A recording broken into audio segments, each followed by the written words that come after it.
2016년 11월 30일, 2008년 금융위기 이후 처음으로 석유 생산을 줄이기로 합의했습니다. 매번 오펙 회의 때마다 낚이기만 한 개미들은 뜻밖의 합의에 기뻐합니다. 유가는 8% 이상 상승했고 석유회사 주식은 더 많이 날아갔습니다. 주 내용은 2017년 1월 1일부터 하루에 120배럴 생산량을 줄이는 내용입니다. 더 놀라운 건 이 협정은 오펙뿐만 아니라 나머지 주요 생산국들도 하루에 60만 배럴 감축하는 조건이었고, 러시아가 이미 절반을 감산하는 데 동의했으니 나머지 나라들이 30만 배럴을 감산하라는 조건이었습니다. 웃긴 건 당시 오펙 회원국 중에 인도네시아는 석유 수입이 더 많은 나라라 참여하지 않았고 오펙 회원 자격도 박탈당합니다. 2001년 이후 처음으로 오펙 외에 러시아를 포함한 국영 석유 회사를 가지고 있는 멕시코, 브루나이, 아제르바이잔, 수단, 오만 등이 참여하였습니다. 오펙이 감산한 것도 대단한데 논오펙까지 참여한다는 뉴스는 2014년 여름 이후로 2년 넘게 사투를 벌이던 개미들에게는 최고의 뉴스였고, 당장 다음달 유가보다 미래의 가치를 더 보는 오일회사 주식들이 며칠 동안 미친듯이 오릅니다. 개미들에게는 이제부터 고생 끝 행복 시작 같은 뉴스였지만 결과적으로 그때만 반짝하고 유가도 주가도 실제로 2017년 중반까지 더 떨어집니다.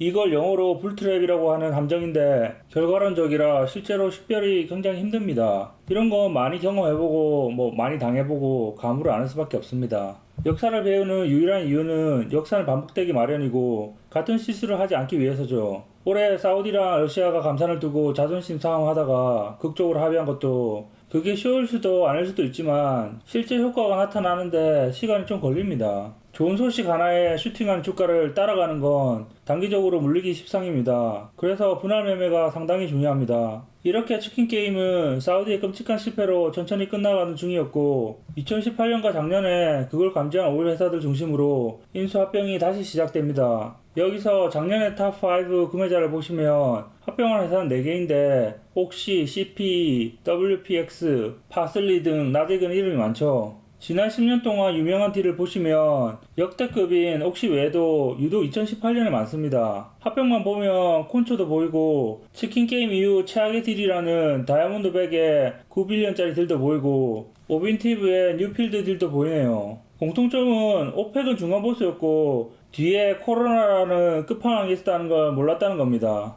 2019년 9월 14일에 사우디 알람코 석유 처리 시설이 드론 공격을 받는 사건이 있었는데 이란은 어떤 개입도 부인했지만 사우디는 배후에 이란이 있다고 믿고 있습니다. 그 피해로 인해서 전 세계 석유 생산량의 5%를 차지하는 사우디 석유 생산량이 절반이 타격을 받을 거라며 유가가 급등했는데요. 알람코는 일본에 원래 선정하기로 했던 원유보다 낮은 등급을 대신 보내도 되냐고 물어봤다는 소문이 퍼지면서 사우디가 입은 피해가 상당하다는 추측과 함께 유가가 슈팅했지만 정말 아무 일도 없다는 듯이 사우디 공급 차질은 적었습니다. 결과적으로 사우디는 자신의 비상용 탱크에 석유를 가득 채워놓고 있었습니다. 통신업체 화웨이나 중국의 반도체 회사들의 발전을 보고 있으면 국가 주도 산업 성장이 얼마나 무서운 건지 잘 알 수 있습니다. 오펙처럼 석유가 고국가인 나라들과 달리 미국이나 캐나다 업체들은 무한 경쟁으로 가격을 담합할 수도 없고 국가적으로 생산과 판매를 통제할 수가 없습니다. 국가에서 할 수 있는 건 기껏 해봐야 세금이나 보조금 그리고 관련 인프라나 법 개정을 통해서 최소한으로 통제하는 게 다입니다. 하지만 사우디가 관광한 게 있습니다. 자유경제하에서는 수없는 경쟁을 통해서 기술 개발과 비용 절감을 할 수 있으며 공기업이 죽었다 깨어나도 배울 수 없는 살아남는 노하우와 효율이 만렙이라는 겁니다. 반도체 치킨 게임과 달리 죽어서도 유전과 인프라는 사라지지 않고 결국 더 큰 회사에 인수되어 재무표는 더 건강해지고 더 강력한 형태로 재탄생합니다. 최근 구조조정을 졸업하고 돌아온 WLL을 예를 들면 기존 주주들은 피해가 크겠지만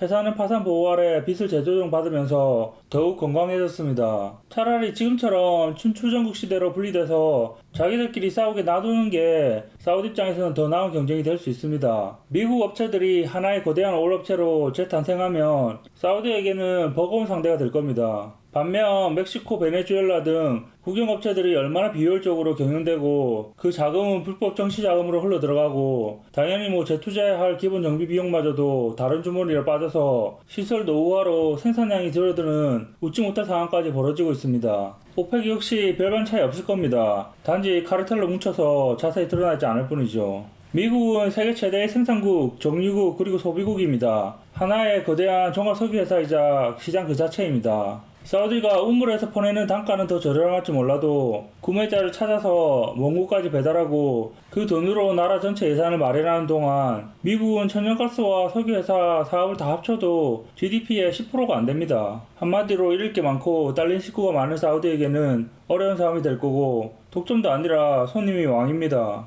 막말로 미국이 사우디에게 무역이나 정치 분쟁으로 몰고 가도 사우디가 할 수 있는 일이 없죠. 현재 40불 유가는 누구에게도 지속 가능하지 않습니다. 사우디 아람코는 올해 수익이 50% 이상 급감했고 얼마나 많은 프로젝트들을 취소하고 있으며 한 분기에 배당만 187억 5천만 달러 내느라 피통싸고 있습니다. 참고로 올해 상반기에 배당만 375억 달러인데 가용 현금 흐름은 겨우 211달러였습니다. 그리고 중국의 CNOOC가 얼마나 많은 자본 지출을 중단하고 있는지 모든 석유 메이저 업체가 계획된 프로젝트를 취소하고 배당금 내는 것조차 버거워서 삭감하고 있습니다. 웬이 문제지 지금 유가는 단순히 지속될 수가 없습니다. 내년까지는 힘들겠지만 향후 2-3년 이내 유가가 60불 이상으로 오를 거라고 봅니다. 그리고 사우디의 가장 큰 실수는 최대 우방인 미국이 더는 사우디를 신뢰하지 않는다는 겁니다. 다만 오펙 플러스로 미국 자유경제산업에 대한 도전뿐만 아니라 최근 예멘에서 전쟁이나 레바논 대통령 납치나 반체제 언론인 살해 등등 반면 미국은 더 이상 중독인 기름에 목맬 필요가 없죠. 미 대통령 트럼프는 집회에서 사우디 왕을 겨냥해서 반복적으로 경고의 발언을 한 적이 있습니다. 나는 킹살만 당신을 보호하고 있습니다. 우리 없이는 당신은 2주 동안 그 자리에 앉아있기도 힘들 수도 있습니다. 라고 말입니다.